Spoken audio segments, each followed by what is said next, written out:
It's been a minute since One Piece was released, and now I finally watched all the episodes. Time to talk about it.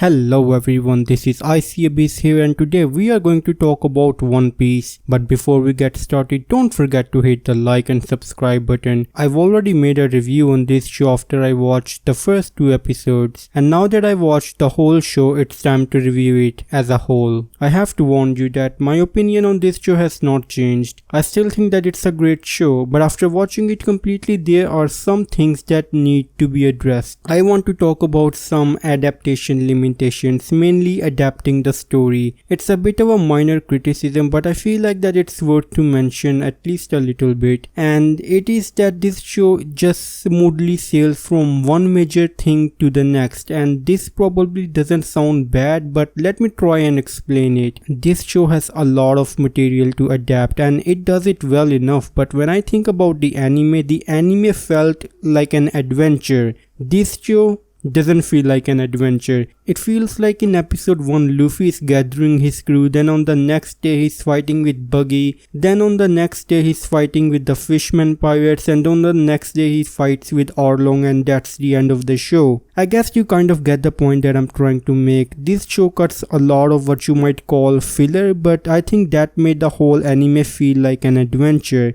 I don't know, it just feels really rushed. I think people might prefer things this way, but I do think that this show is a very watered down version of the anime, and I get it, it's live action, it's not cheap to make this as long as the anime, god no, that's not what I'm saying at all. But I do wish that maybe the first season had to be around 15 or 20 episodes to cover the same material that it did. I mean, towards the end the fight with Arlong felt so rushed that I was really disappointed because of that. I mean, Arlong just takes out his weird jagged toothed sword that looks really cool and Luffy is able to easily break it, and the entire fight is over within a really short time. Maybe 5 minutes or something, I don't know. But yeah, I guess that was my only criticism of this show. All in all, it's pretty good, and god damn it, did you guys see the episode with Mihawk? Hot damn, I mean, that was an amazing casting for Mihawk. He is an absolute badass. Really loved the introduction and every single second that he was on the screen. Although his voice was a bit too high pitched, I guess, but visually I think they absolutely did a fantastic job with Mihawk. Well, I guess it's time to rate this show, and not that anyone cares, but here it is. And to be honest, if I'm being really mean, I would rate it a 7 out of 10, and if I'm being generous, it would get 9 out of 10. I guess it just depends on the mood, but the verdict remains that it's a pretty good anime adaptation, that's for sure. Now I want to talk about the future of this anime. Obviously everyone knows that it was a good adaptation, but does it mean that it will remain a good adaptation in the future? That's a good question to ask considering that it's Netflix in the equation. We all know what the Witcher series has turned into. It started off really great, but they slowly destroyed the series because they wanted to deviate from the source material and they thought they could do better, and they also introduced a lot of politics into the show which made the entire show practically unwatchable. Now the studios that made the Cowboy Bebop was also involved in the production of this series. They said that they have learned their lessons and they will honor the source material, but you have to realize that this time there are 2 other production companies also involved with this production. There is the Kaji production, which honestly I have absolutely never heard of that one, but there is a familiar name here and it's Shueisha. Now it's really hard to say that if the Tomorrow Studios learned their lesson from the mess that was Cowboy Bebop, but it definitely feels like that they had a bit of a less say in the production of this adaptation considering there were 2 other production companies also involved. I hope that they continue to have the same quality if not better in the future of this show, but one thing that is a bit dreading to me is that they might start to introduce politics into this show. For this current season they did race swapped a lot of background characters, which seems fine, but I was definitely surprised to see that they also race swapped Nami's sister. Now she doesn't have a big role in the anime either, but I was definitely surprised to see that. that. I think they might intensify the politics in the future season, considering that the show is receiving quite a lot of criticism from the left side of things, that this show did not added a lot of politics and did not deviate from the source materials. It is actually a bit frightening that the kind of criticism that comes from the left, they actually encourage deviating from the source material, and it's insane. I can't even